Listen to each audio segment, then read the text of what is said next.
Farther along we'll know all about it.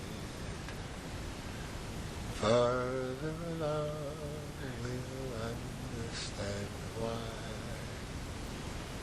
Cheer up, my brother, live in the sunshine.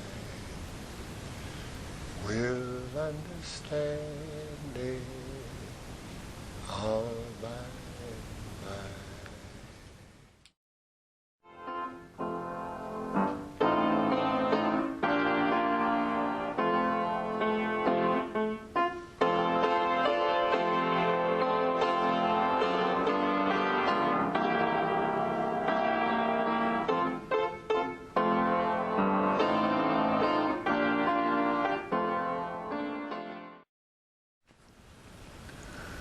Between 1914 and 1950, a widespread drama took place for African Americans. It would eventually transform an agrarian and rural people into an industrial and more urbanized culture. Chances are the players involved did not realize until much later that they had been a part of something bigger, something vastly larger than just themselves. They were playing a leading role in the story of the Great Migration.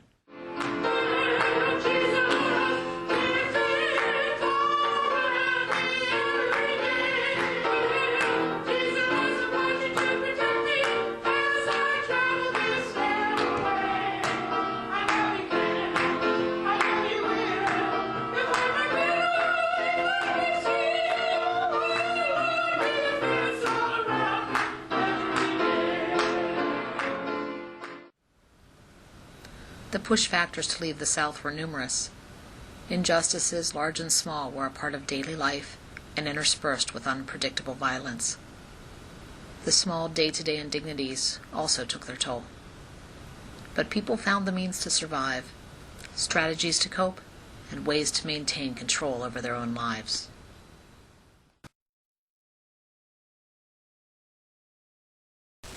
One of the ways that we used to resolve some of the problems that we had with merchants was that we would go into stores and order an awful lot of things.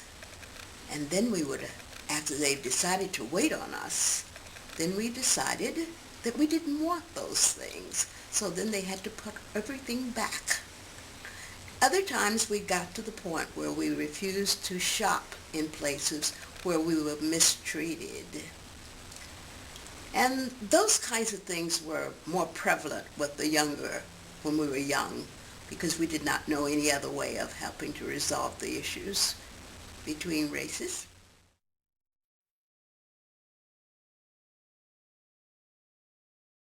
I never met her, but they told me how tough she was. I mean, they worked as kids. They knew how to work. They grew up working and doing the things they had to do. And I mean, they came here early in life, but as a child, they worked hard during those times. I guess, apparently there was cotton fields down there, and they told me how they picked cotton every day. Every day, that's what they did. Even as children, they picked cotton, and they worked. They always had food because they lived in a farm, so they never went hungry. They always had something to eat. They didn't get a lot. They weren't like for Christmas and things like that. They didn't get a lot of toys, but they got oranges and they got things that they needed and things that they were at that time, which they wanted. During World War I, European immigration slowed and growing industries found white labor less readily available. It was then that more opportunities for people of color really emerged all over northern states, especially in the mills, coal mines, and automobile industry. But what finally decided it may have simply been the pull of something better in a new place. It was hope that led them north. Steady work, a decent place to live, or just the chance to start over. These were strong incentives for a people denied a basic sense of security for generations. The trains made it easy for labor recruiters. Other folks didn't wait to be recruited and went on their own. Western Pennsylvania counties drew their share of black migrants from the South. The mills in Cambria County and the coal mines in Indiana County were booming, and they needed workers to fill them.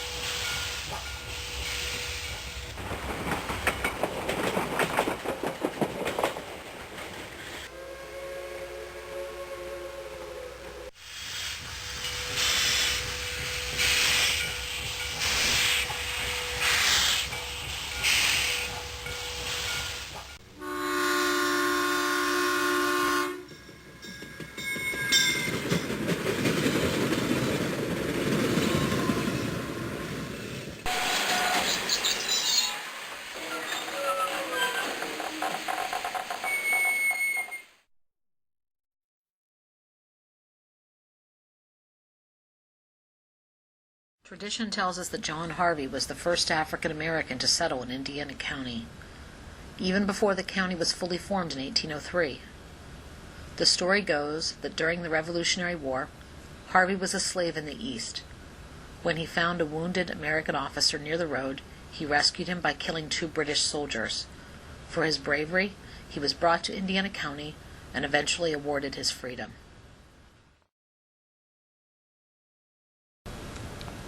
Indiana County later served as a station on the Underground Railroad, with black conductors like Lewis Johnston and Abraham Johnson. White conductors included men of conscience like Robert Mitchell, John Graff, and James Moorhead.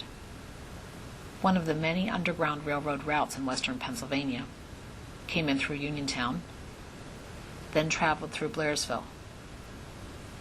Then it was north to Blacklick, Homer City, Indiana, Marion Center, and on to Mercer, Venango, and Erie counties. There runaways could reach true freedom across the Canadian border.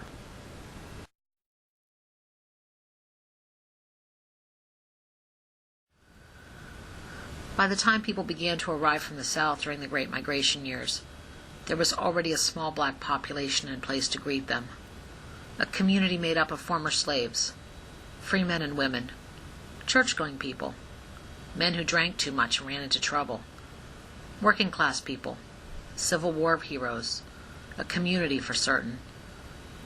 In 1880, there were 223 African Americans. By 1920, the population had grown to 439 and peaked in 1930 at 747, probably because of the coal industry. Even then, they made up less than 1% of the county's total population.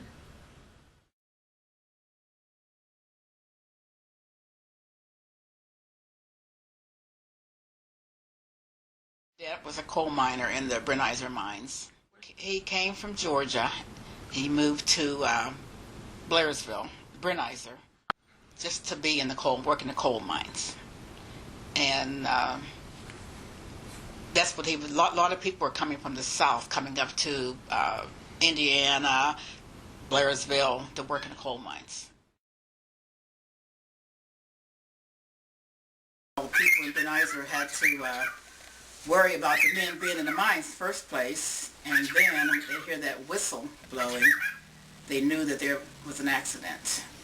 So what comes to my mind is this one particular day when Mom ran down the alley because we heard the whistle, and she was thought the worst, that that my dad had been one of the ones that was hurt, but he wasn't. But there has been a couple times when he was hurt in the mines. One time he was hit on the head with a pick.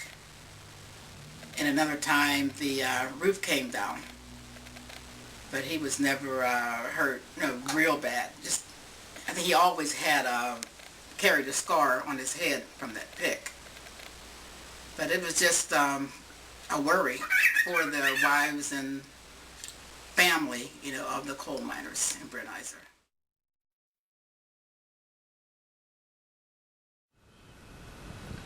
Luzerne Mines is just down the road from the section of Homer City that the locals still call Yankeetown. Many black miners lived and worked in this hamlet, as did migrants from Eastern Europe that filled the Roman Catholic Church there. James Blevins came from Selma, Alabama. Spurgeon Wallace was born in Tuscaloosa, and John Biddings came from Midway, Alabama. Albert Guy was born in Henderson, North Carolina, but his wife, Melissa, the daughter of Rance and Amanda Johnson, was from Centerville, Alabama. Howard Peak was the father of Bobby Peak, who traveled the U.S. and Canada with the Bobby Peak Orchestra. Well, they worked when it was hard labor. I remember them saying that things got easier, but when they worked there, they crawled around on the ground and on their knees. Of course, like his Uncle Bill was young, so he was able to do that, and they worked hard in the mines when things were hard. And Uncle Bill, the mines, he almost got buried in there. There was a mine cave in and come down on him. But he got through that and got better and went back to work.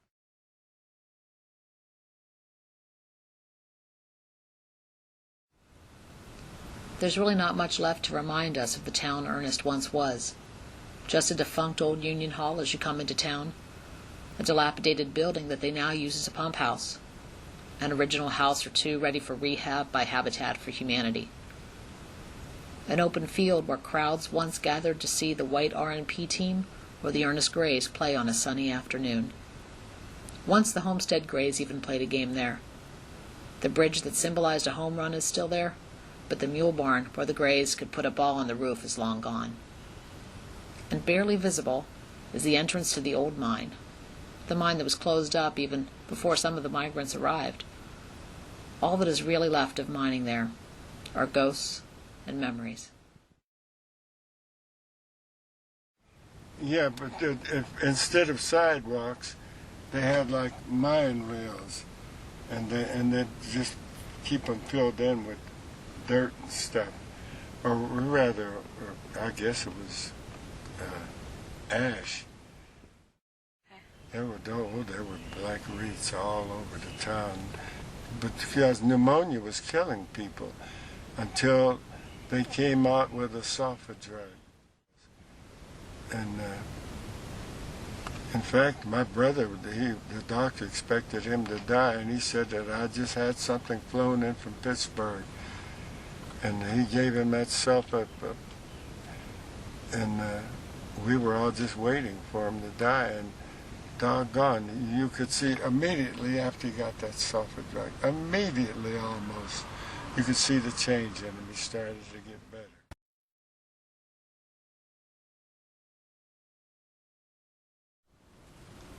Summertime and the living is easy. Fish are jumping and the cotton is high. Your daddy's rich and your mama's good looking. So hush, little baby, don't you cry.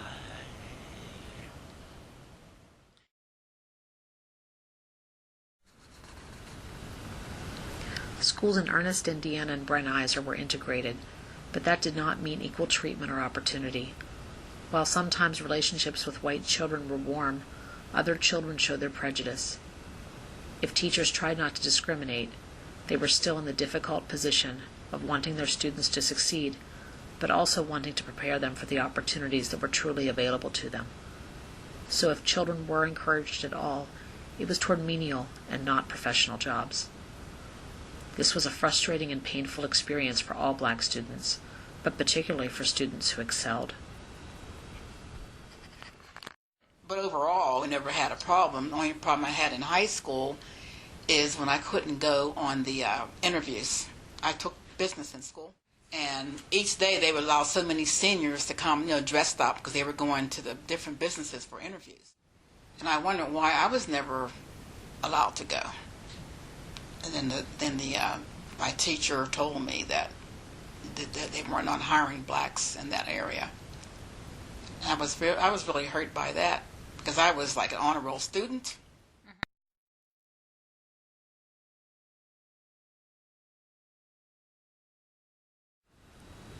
Like the rest of America then, and even now really, The black and white community worshiped separately. In the earliest days, the log schoolhouse in Blairsville became a place of worship, and during these key years of migration, 2 churches were established in the Indiana area. The AME Church already had its roots in Indiana County from the 1800s. St. James AME Zion Church on Water Street was organized in 1924, built in 1926, and dedicated 2 years later. Its members were both the established as well as the newly arrived community. Beulah Baptist Church in Chevy Chase was founded by Reverend Jordan McCreary. Now, I understand he had a church down in Alabama before he came here, and then he migrated up here, and he decided to start another church so his family could have a place to worship. Under the leadership of Reverend Cleveland Holyfield, the congregation owned the church free and clear when Alex Stewart, owner of Stewart's hardware store and father of movie star Jimmy Stewart, donated the money needed to pay off the mortgage. The mortgage was held by Jordan's son, Samuel McCreary. Samuel's son, Bernard, is still a member of Beulah Baptist Church and serves as a deacon there.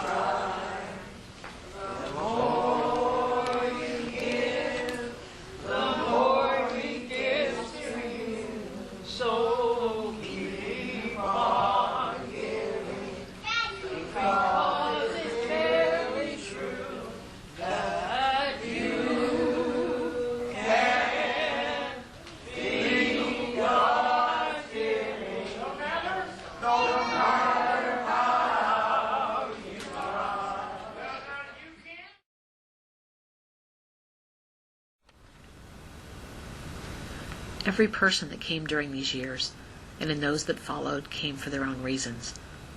But the final result was a significant social movement. In the end, the numbers may have exceeded 1 million. The face of northern cities and towns, and the rural South alike, would never look quite the same again. Opportunities for work and better wages in the mines, auto industry, and steel mills brought a level of comfort for many that they scarcely could have expected when they left the South. While migrants sometimes had to forego a formal education to earn a living, their investment paved the way for the generations that followed. Most of their meager belongings and many of their stories are irretrievably lost to us forever. As people of this generation died, unidentified pictures were discarded, personal belongings were used till worn out, thrown away, given away, or sold. But these that survive here invite us to consider the great obstacles that this generation courageously faced and overcame when they left the South and placed their faith in an uncertain future.